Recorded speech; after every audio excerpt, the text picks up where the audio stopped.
Wonderful. Well, thank you all so much for joining us tonight for Genealogy Research Inspires the Unlocked Path. And so the Tewksbury Genealogy Group is open to everyone who's interested in genealogy. This month's featured presentation is with Janis Robinson Daily, who recently published her first historical fiction novel entitled The Unlocked Path. Janis will discuss how the story took hold while researching her own family tree. And from Ancestry.com to the Philadelphia's Women's Medical College to a finished product of a debut novel about a determined young woman who defied the odds and became a doctor back in 1897, come learn about Janis's story and the story behind that story. And this is a great program for anyone who's done genealogical research and has ever considered writing a book, okay? And again, want to thank the Friends of the Tewksbury Library for sponsoring. So all nearly 50 of us, I think there's 49 of us. So let's get over 50. Let's call someone up and get them on the Zoom. But all 49 of us, let's give a big virtual round of applause to Janis for joining us here tonight. And Janis, you can take it away. Thanks so much. Wonderful. Thank you so much, Robert, for that wonderful introduction. So I am excited to be Zooming in with 47 of you around the country. Is very cool, not just Tewksbury, Mass. So that's great. And I always feel like, maybe the only good thing that's come out of our COVID situation is the adoption and use of Zoom, because it really has opened up the doors and made so many more connections for us. So happy to spend a little time with you this evening. As Robert said, I've got a presentation queued up. It's about 25 minutes, and then we'll be happy to take some questions at the end, either about my research or about the book or any other writing questions as well. But let's kick it off and introduce you to the two portraits on the screen. The first person I'd like you to meet is my grandmother here on showing up on my right, Elizabeth Pierce Elliott Robinson, obviously my paternal grandmother, whom I never met. She died before I was born, but I always felt a kinship to her. And maybe it was because there were mysteries about her that I never knew. And I never took the time to ask my dad before he passed. But she did have this beautiful looking red hair. I think that's where the red hair gene came from. My sons, when they grow a beard, comes in red. And I still have a tint of red, although mine comes from a great salon on Cape Cod now. But that was the first thing that connected me to her, and this portrait that I did have that my dad gave me of her. She also had two older brothers and two sons, and I have two older brothers and two sons. But again, didn't know a lot about her. And it wasn't until my youngest son graduated college that I decided I needed some other way to spend my time. Both of my boys played sports, and I was heavily involved in their sports right through the college level. They played at the college level. And so suddenly I'm finding a little bit more time on my hands, even though I work full time as well. And that mystery about my grandmother finally made me decide, you know what, I'm going to sit down and I'm going to do some research into the family tree, and especially my dad's family and my grandmother's family, because I knew a lot about my mom's family. They came from Scotland. I knew my maternal grandmother.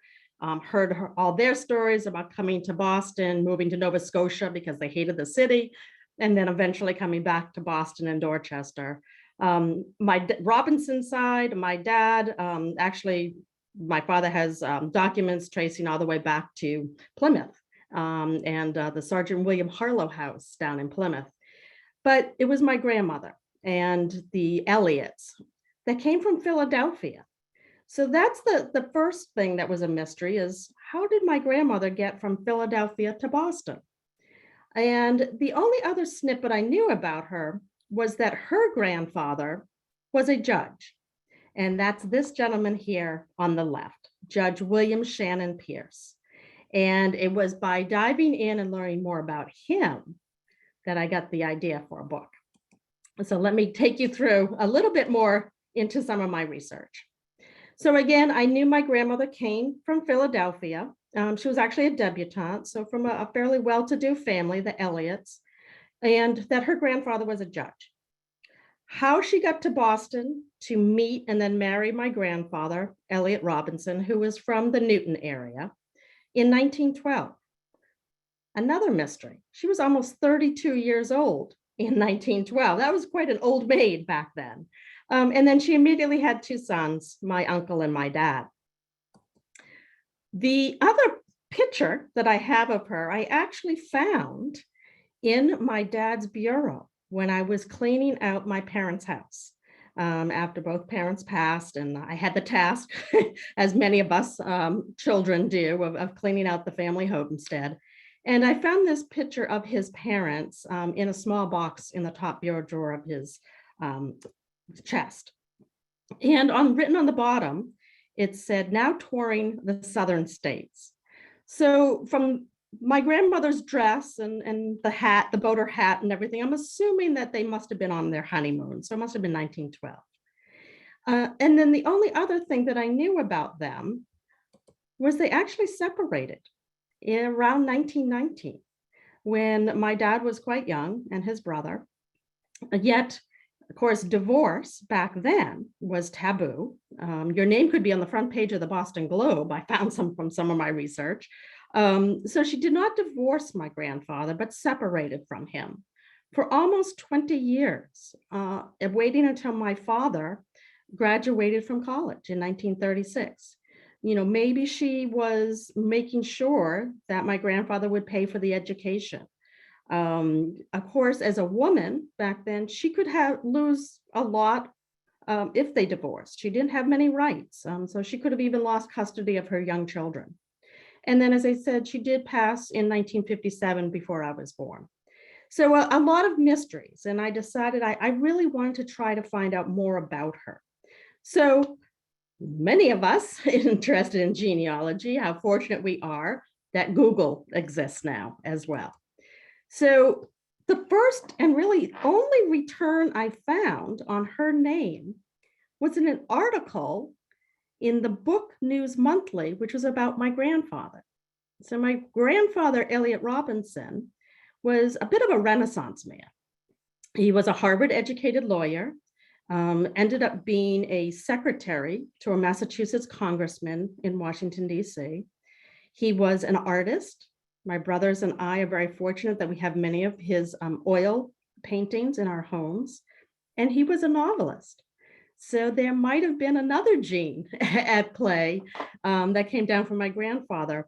He wrote several books, and mostly in the romance genre, in the 1910s, teens, and early 20s.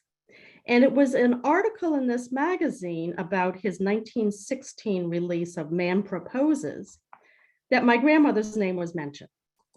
And it might be cut off here, but it did mention that she was from Philadelphia, the daughter of an English banker, Adolphus Elliot, which is kind of boring, but it did mention her grandfather, Judge Pierce. And it had one other piece of information that I had never known, that he was also a famous abolitionist lawyer and judge during the Civil War times. So that little nugget immediately caught my eye. I've always been a history buff, and the Civil War and that period has always interested me as well. And so all of a sudden I have a name and a few pieces of information that makes me decide, you know what, I really can't find much about my grandmother. She never worked outside the home. I don't know what organizations or associations she might have been involved in living in Newton. But learning about this Judge Pierce turned my attention. And so now I start doing a lot more research into him. Again, relying on Google, and as well as eventually taking a trip to Philadelphia. So William Shannon Pierce, I found this portrait online, and it's actually comes from a commissioned portrait that the Philadelphia 1876 Centennial commissioned for famous Americans in Philadelphia. And then it is now owned and archived at the Hollis Law Library in Cambridge. So I was doing my research and came across this portrait not until about 2020, and we all know what happened then. So unfortunately, I was unable to get to the law library and have them pull it out of their archives for me. But I've got a little bit more information on that portrait and a few more slides ahead. But what was I able to learn about William Pierce?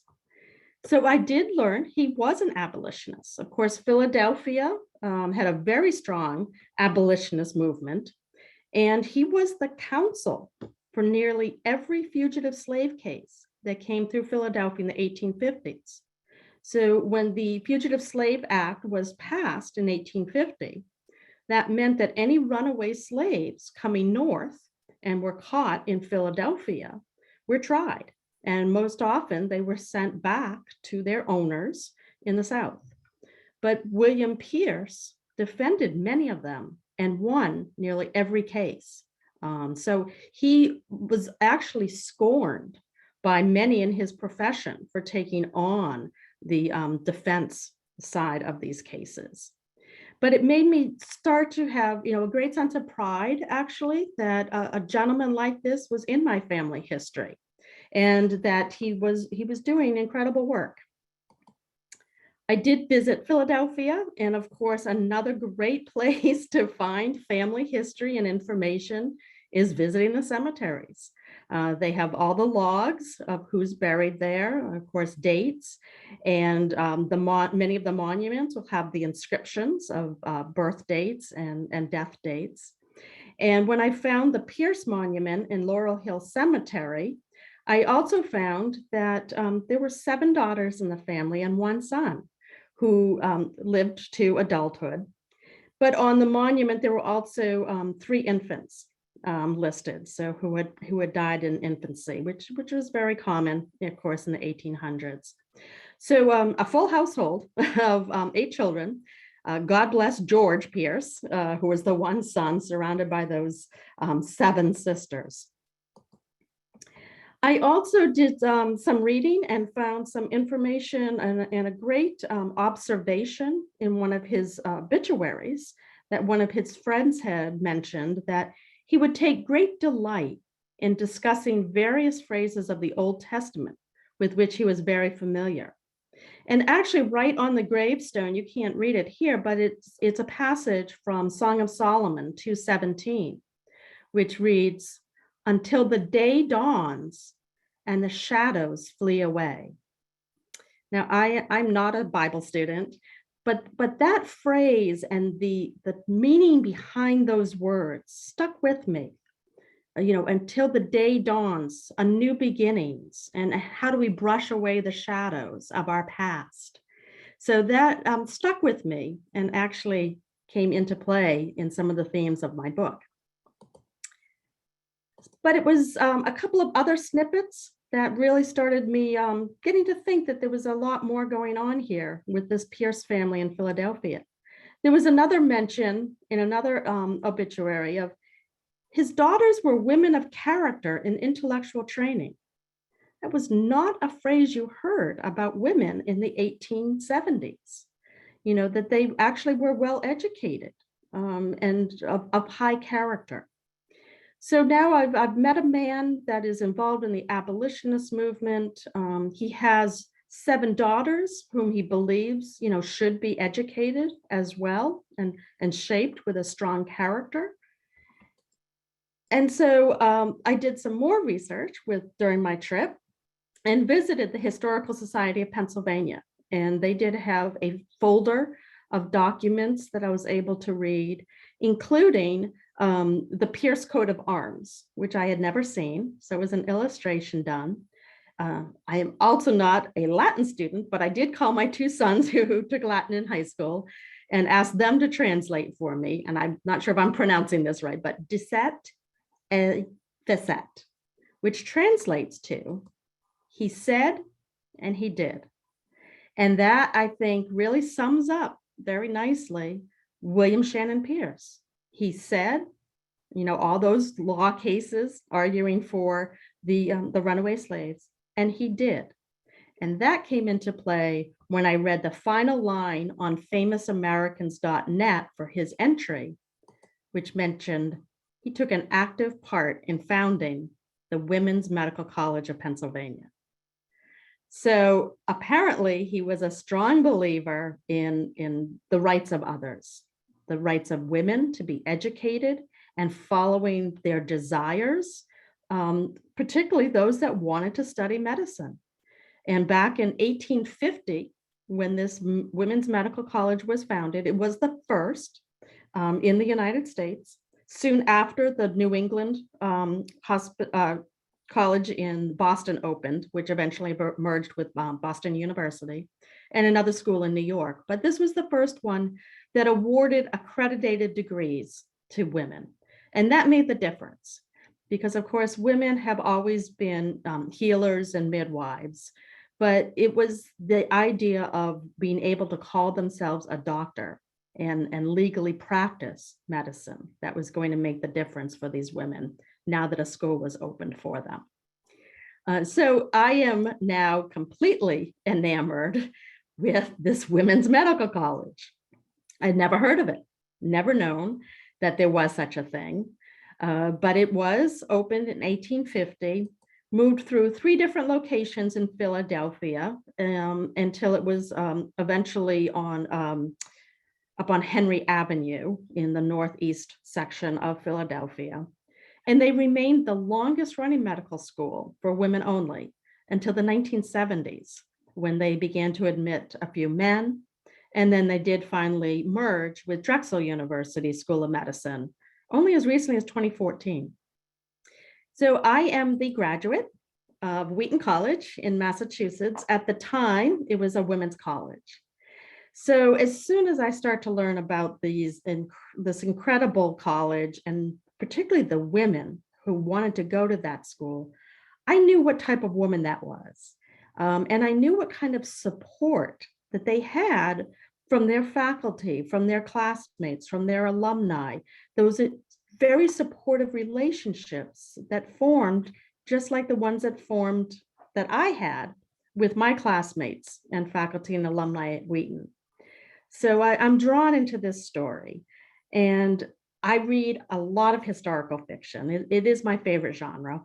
And I had never heard of women doctors, at the turn of the century or in the 1800s. Had never read biographies of any, had never seen them mentioned in historical fiction. So now I'm beginning to think, you know what, there could be a book here. And more people may want to learn about those pioneering women that paved the path for women in medicine today. So I dove down into the rabbit hole, as us authors like to think about, and genealogy folks as well. You go down these rabbit holes of research and you find one thing and you go one direction, you find something else that takes you down another tunnel. But it's all fascinating, if you love history. So down the rabbit hole I went. And one of the first returns and first student of the Women's Medical College that I met was actually a woman from India. Anandabai Gopal Joshi was the first woman from India to come to the West to earn a medical degree. And her story is nothing less than amazing. And it was really meeting Anandabai that set me firmly on the decision that I wanted to write about these women. And she was, fairly typical of her time and place in culture in India, belonging to the upper caste, where she had an arranged marriage and she was 9 years old to a man 20 years older than her.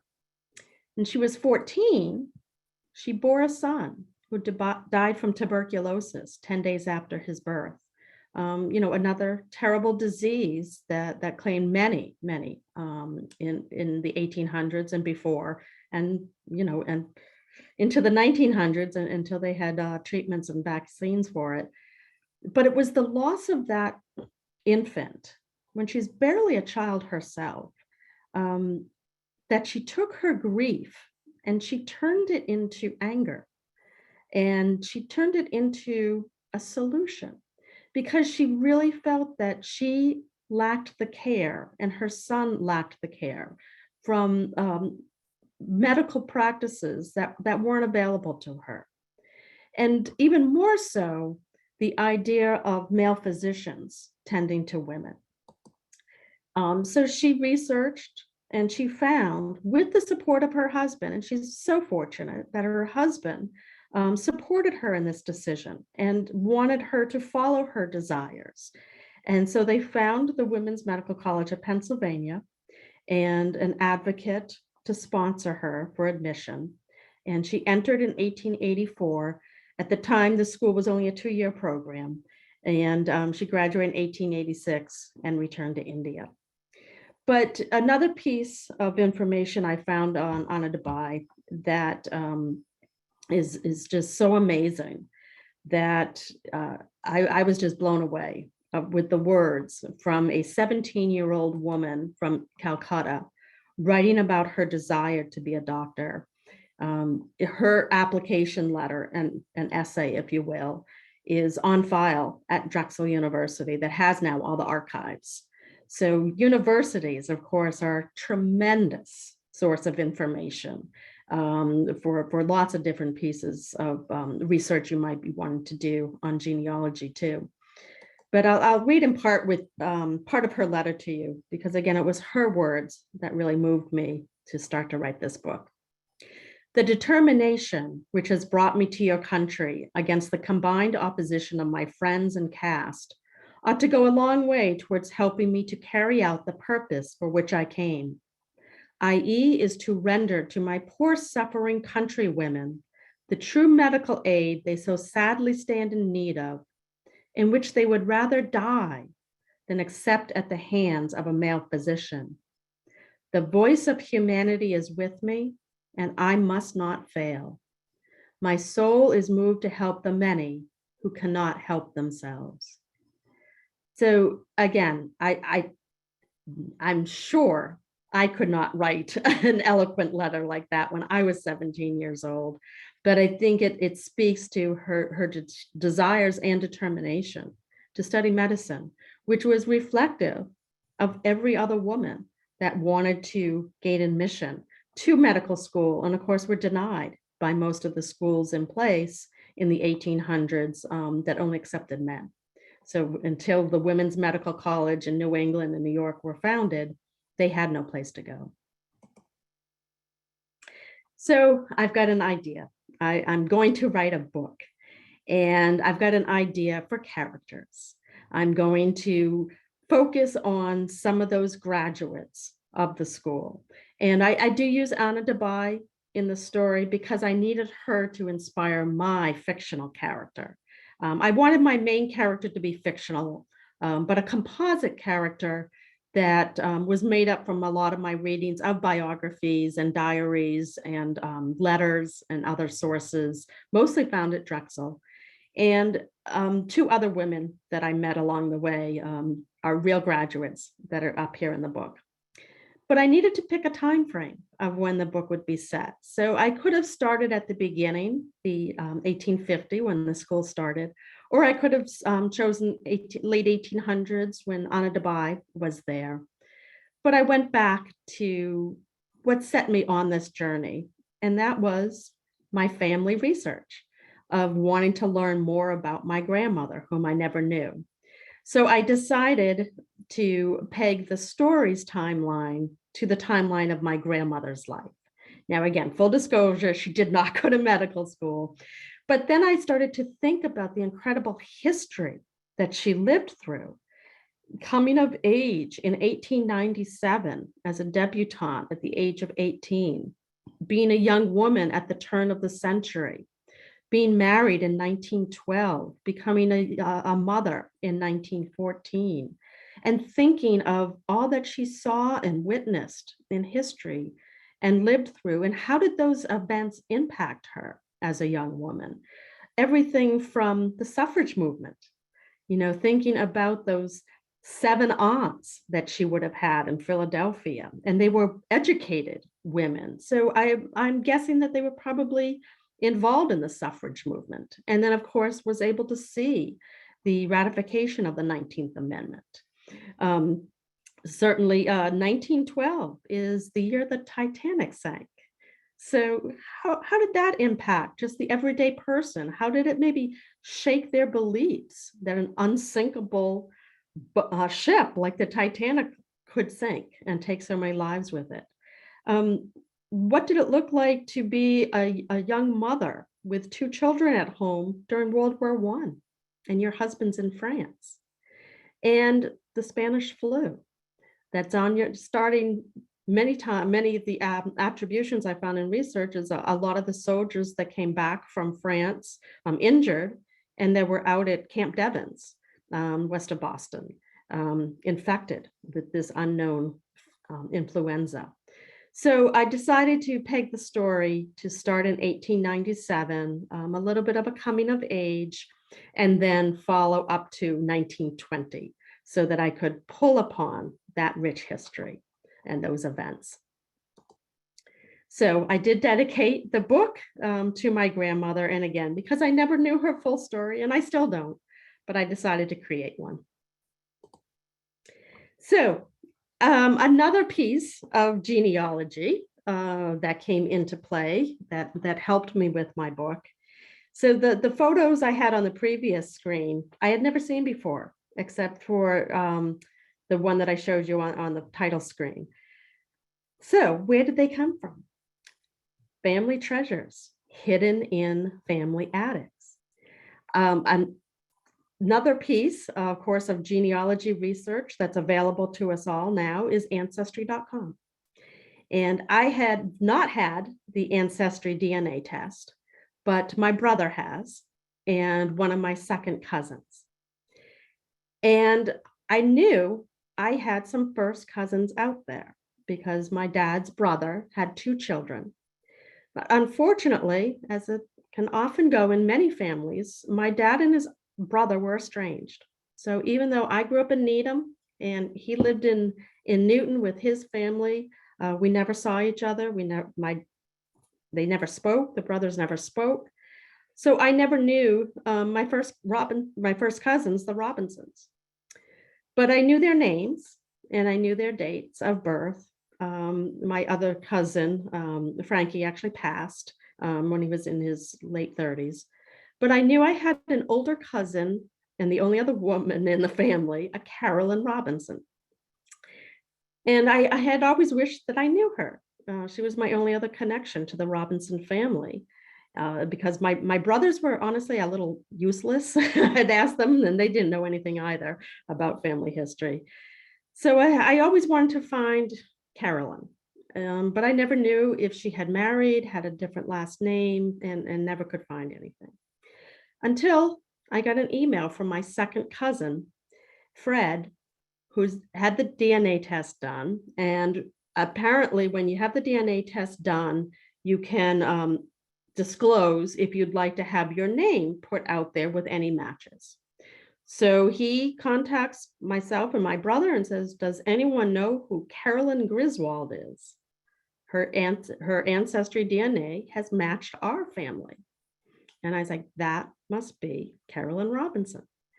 So I on to Google again, put in the name Carolyn Griswold, and lo and behold, a woman of the right age shows up living in Rhode Island, and I'm living on Cape Cod. So I was able to find her address. I wrote a letter to her, giving her, full opportunity to contact me if she wanted, and gave her my contact information. Well, she called me the next day after she got the letter, and we still don't know why our dads were estranged, but she very graciously invited my brother and I to come visit her in Rhode Island. And she brought down a box from her attic that had all of those photos of our grandmother, photos of our dads as children, as young men. And she also had a framed portrait of William Pierce, the same one that is at Hollis Library. There must have been a couple of copies made.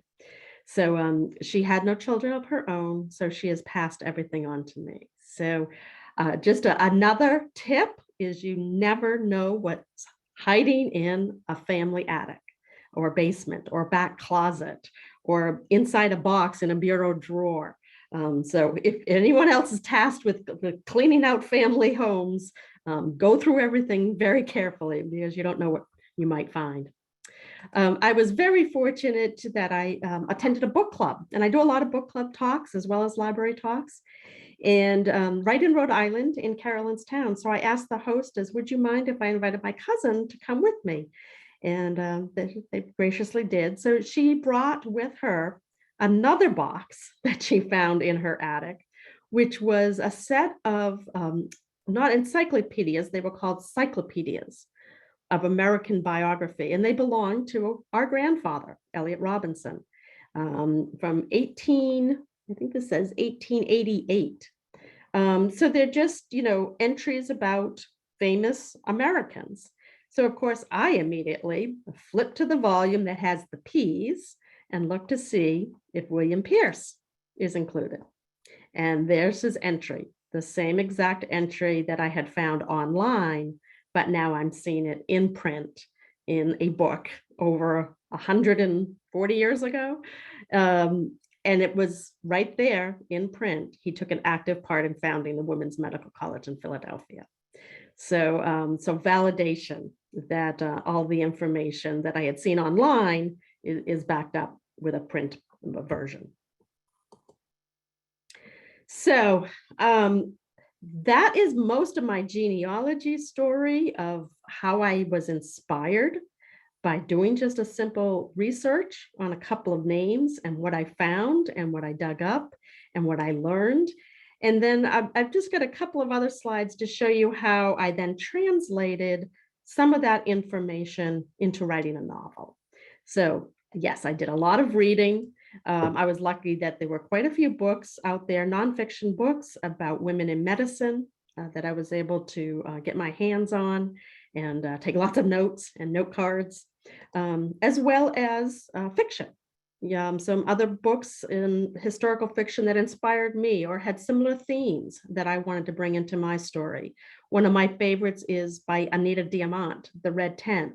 And even though that one is set in biblical times, it does have that sense of community among women and the support that women provide each other through, trials and triumphs and of everyday life. So I wanted that theme to come into a story about the students and graduates of a women's medical college. Susan Meissner is one of my favorite historical fiction authors who wrote in 2018. And I mentioned the date on purpose because it's all about the Spanish flu in Philadelphia. So she wrote it before we had our own pandemic. But it was great insights into, from her research, what did Philadelphia look like during the Spanish flu? It was the hardest hit city in America. And of course, I had to do some reading of what would be contemporary to what my characters would read. So one of the books that I looked into was Kate Chopin's The Awakening, which was published in 1897. So a very appropriate book that a young woman of 18 would want to read or get her hands on, this scandalous book being talked about, The Awakening, because it's all about the idea of defining a new woman for the new century, an educated woman, a woman awakening her own independent desires and her own sexual desires, which made it the scandalous part. So I read that one, and it's now considered a precursor to modern feminist theory. And then, of course, I had to read a few of my grandfather's books, but, great insights into just dialogue, how people spoke, if that was contemporary for the time. It was a much more formal language back then. So I read a few of his novels. Romance is not my favorite genre, but I soldiered through to get a feel for dialogue and clothing and just relationships and how they were presented back then. And as I mentioned earlier, I was also able to, on my trip to Philadelphia, to visit the Drexel University archives, and they are just, archives are filled with so much information, everything from grade reports and photographs and diaries and letters and correspondence, and even a bone box, which the students of the Women's Medical College were had to rent for their semester and for their year, that had about 15 to 20 bones. And then amongst the 40 students in the class, they were able to complete and build 2 full skeletons. So that was really cool. Looking up expenses, how much it cost to go to medical school around 1900. And I am sorry to say to anybody who might be paying for medical school now, or who has recently finished off paying some bills or helping someone pay those bills, it was only $135 for tuition back in 1900. So I don't think the inflation rate is exactly accurate here, but it was a lot of money back then, of course. And then all those hidden fees that colleges always tack on as well. Everything from being able to use the library cost you 50 cents to access the reading room, or renting your bone box for $5 a year. But at the end of the day, the archivist, Matthew Herbison, who was just wonderful in planning my whole trip for me, brought out one other item. And he brought out the meeting minute books from the early days of the school. So this was from the board of corporators or trustees. And, you know, I have to go back just a moment to that notation that William Pierce was a founder of the Women's Medical College. But I really didn't know what that meant. For all I knew, he could have just been a benefactor. He could have been, you know, a financial benefactor. But when I started to open and flip through the pages of these meeting minute books with my white gloves on for those pages, I saw that the first 6 years entries were all signed by the board secretary, William Shannon Pierce. So now I'm holding in my hands, my white gloved hands, the same books that my great-great-grandfather penned in his hand well over, 130 years ago, 140 years ago. So that was just amazing for me. And then just, some other quick research that I did. I interviewed and spoke with some current women medical students. And then I even followed a Instagram account, #women-in-medicine, to get a feel for what women were going through today, because I feared, and I've actually proven correct, that some of their same sentiments, some of their same challenges that they're experiencing today in 2019 when I was writing the book would be appropriate and reflective of what women were going back through in 1900. So some of these posts were just amazing for me to capture those sentiments. Maybe she was born with it. Maybe it's hard work, determination, challenging her limits, getting knocked down, getting back up, ignoring her doubters, investing in herself, asking for help, and never giving up. Or this great post by Dr. Samantha Bat-Rowden. It happened. It finally happened. A man talked down to me about my specialist subject. He quoted a paper. I wrote the damn paper. Small victories. So, still battling sexism as they did back in 1900 when only 5% of doctors were women. And just for fun, I'd love to share this one to show that we have made advancements, though. We have made strides. This is just a fun photo of a woman resident who was matched for her residency, and her husband's wearing a t-shirt that says, "I'm the trophy husband." So he's quite proud of her. And today, 51% of our medical students are women. So we have come a long way. So what I want to do now is do a very quick reading to show you how I took some of those pieces from my genealogy research and how they inspired the book, but how I also wove some of those sentiments and ideas into the opening of chapter 6 of The Unlocked Path. So again, my main character is a fictional character, Eliza Edwards. A week later, Eliza again scanned the crowded library shelves. Shoulder to shoulder, the books on each shelf resembled a grade 1 class, the tops of heads forming a ragged line, the insides as unique as each student. There you are, you cursed toe crusher. She pulled the bulging Gray's Anatomy off the shelf and opened it to the frontispiece. Inked on the vellum, Eliza read the dedication. Until the day's dawn and the shadows flee away. Song of Solomon 2:17. For the Honorable William S. Pearson, on your retirement from the Board of Trustees, we are forever indebted to you for your commitment to the founding of the Female Medical College. Your vision and support allow us to banish the shadows in the study of medicine and bring forth the light of a woman's intellect, ability, and empathy. Our world will benefit from their bold strides forward. A new day has dawned. God bless you. Dean Edward Fussell, MD, Female Medical College of Pennsylvania, May 20th, 1860. Eliza hadn't considered her grandfather's involvement with the Women's Medical College of Pennsylvania. None of his 5 daughters had felt the call to medicine. If not Pearson women, who were the bold ones who strode forward, endowed with intellect, ability, and empathy? So, from a single sentence found in an obituary during my genealogy research came the idea for a novel. And I am thrilled. The book came out last August. It's doing very well as far as I can tell, being very well received.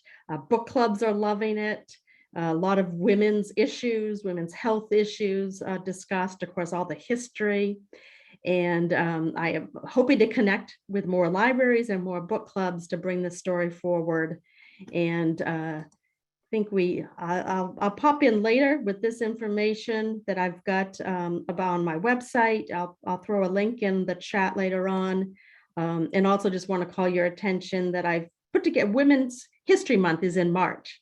And I've put together a curated list of 31 titles that I recommend to read for Women's History Month. Of course, The Unlocked Path is on there as well. So I'm going to stop sharing my screen now and check in with Robert to see if any questions came in the chat. So Janis, it was only up on the screen for a few seconds, but I think we've hosted several of those authors from your 31-day Women's History Month suggestions. Just Great. last month, we hosted the author of The Personal Librarian. Oh, So, Marie Benedict and Victoria Christopher Murray. Yeah.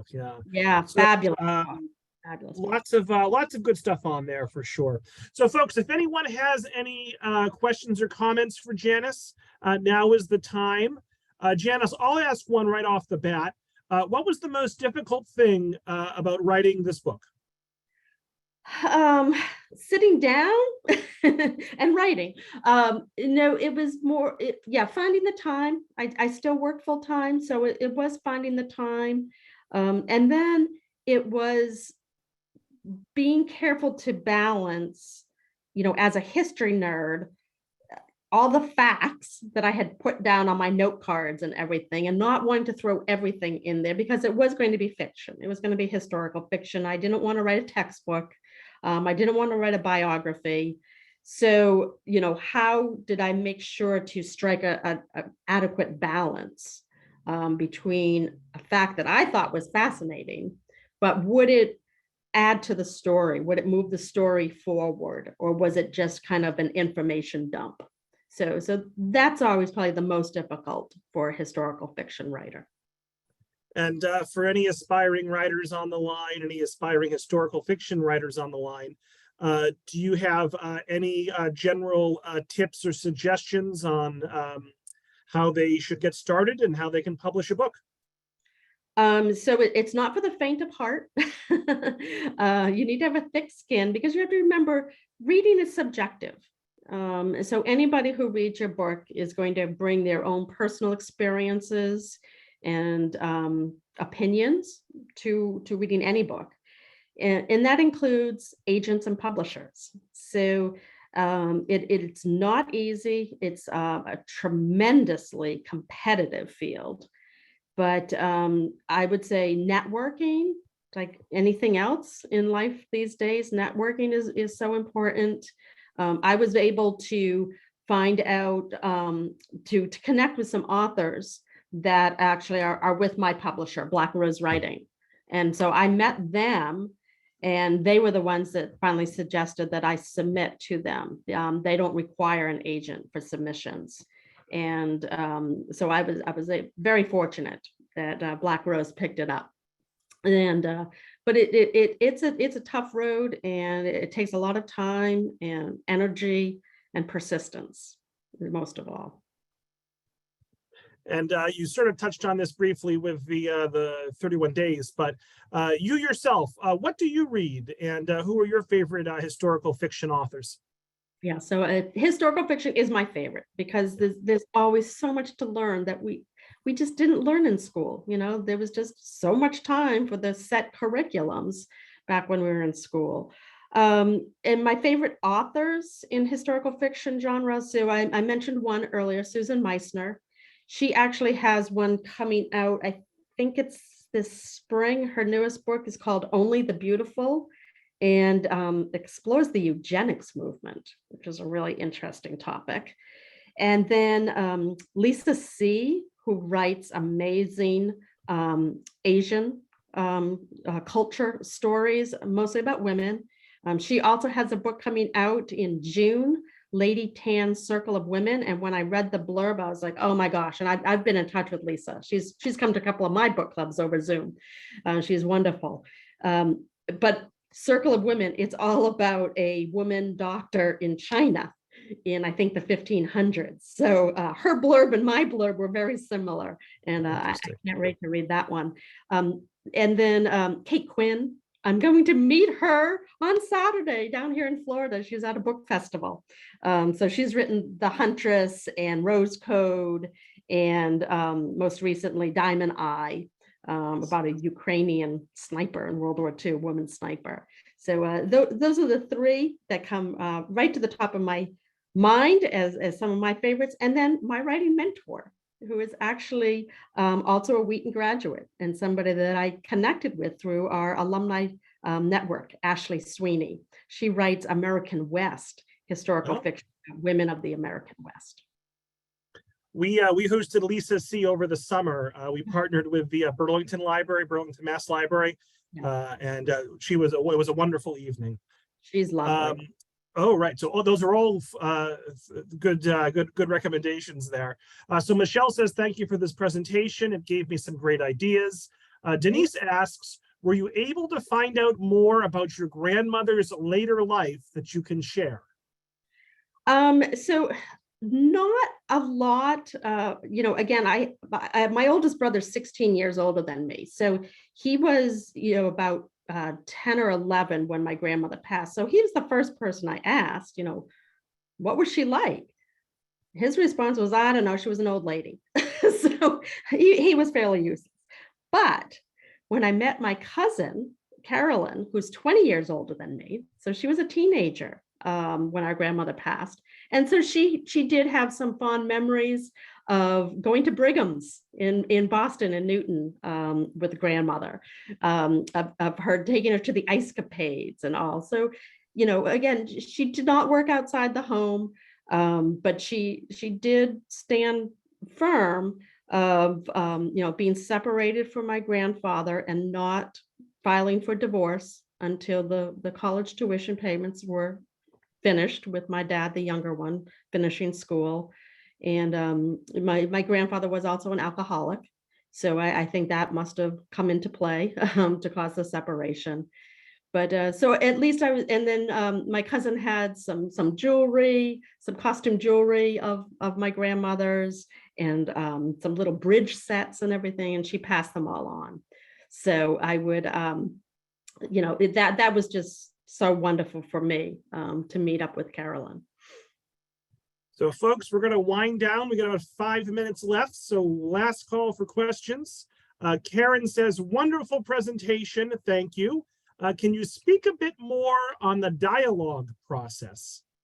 Oh, so writing dialogue is tough. And that's why I did rely a lot on some of those books that were written, contemporary for that time, to look at the style of language for my characters. But the most helpful tip was to read it out loud, to actually, say the words out loud. And did it sound natural? It's amazing how really you don't really say people's names in conversation, but you write it because you're thinking you need to make sure they know who's talking, but you really don't. I'm going to pop just a couple of other things in the chat, if that's okay, Robert. Yeah, go ahead, Janis. I have a newsletter.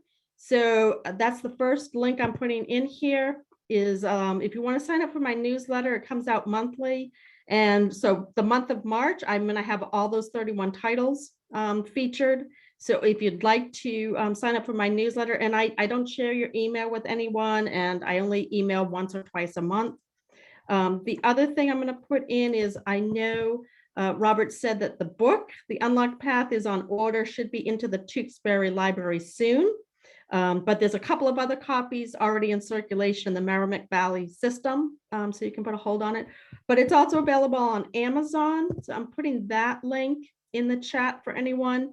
It is available as an ebook on Kindle. If anybody has a Kindle Unlimited, it's available that way, paperback, and we have an Audible version as well, if anyone prefers audio books. So certainly love to have you check that out.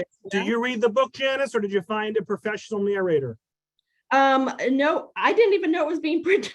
It's a professional narrator, and I think she does a wonderful job because I have female and male characters. And it wasn't until I listened to it that I was like, oh, wow, this was challenging. I have children's voices. I have characters with an Irish, an Italian, an Indian, and Russian accents are all in the book. So she's one narrator, Patricia Shade, and she does a wonderful job. Let me also just let you all know that I am actively meeting with book clubs in person as well as over Zoom. And there's a section on my website as well, if you're interested in me coming or joining you for a book club discussion. You can certainly find more information on my website about that as well. Great. Let's wrap up with Nadine's question. It's a good closing question. She says, thank you, Janis. I'm curious to know what you have planned for yourself next. So Janis, what's next for you? So one of the best pieces of advice during my writing process was going to a conference, and conferences are fabulous. And there were a couple of editors and agents there, and we were just there, talking about our books. Not quite ready for publication, but we were getting ready. And my original manuscript followed the entire a 50-year span for Eliza, following my grandmother's lifespan. And the first thing that an editor told me was, that's too long of a time period for a first-time author. Your book either needs to be 900 pages, do it justice to that amount of history, and no one's going to spend their time or money to buy a 900-page book from an unknown author. So cut your book off at a logical spot and set your readers up for a sequel. So that's what I'm working on right now. The book, The Unlocked Path, ends in 1920, just as Eliza's getting started. And then the sequel, which I'm working on now, I was on chapter 3 last night, is going to take us into the Depression and into World War II. And what does World War II look like on the home front? Because there's been a lot written about World War II in Europe, but what did it look like over here? And particularly for a woman whose sons, like my dad and uncle, who were of service age and who served. So folks, let's give Janis a big virtual round of applause. Wonderful job, Janis. And Janis, any last words for the audience? I know you plugged the book. you plugged the website, you plugged the newsletter, you checked all those boxes. Anything else you want to share with us before we wrap up? Yeah, I just and I always say this to anybody interested in genealogy. Look, you don't have to write a book, but ask the questions. Especially when the generations are coming together over Zoom or in person, but ask the questions. I never asked the questions of my dad. I never asked him about his mom. And my dad passed when I was 29, so I was fairly young myself. So ask those questions and learn. You never know what you might find. And some of it may not always be good, and you may not be proud of some of those ancestors in your past, but they can be fascinating, and you never know what's in the back of the closet too. So be very careful. Don't just toss things in the trash. Open up those boxes, empty them out, look through every page. Yeah. Good advice, Janis. So thank you so much, Janis. Folks who are watching live, look for an email for me tomorrow with a link to this recording, a link to a feedback survey, and information about some of our other upcoming virtual genealogy programs, including Michael Brophy for his Irish Genealogy 201 program. That's going to be in 3 weeks on Monday, March 6th at 7 o'clock via Zoom. So thank you all so much, and I hope everyone enjoys the rest of their night. Thanks again, Janis. Take care. Thank you. Yep. Bye-bye.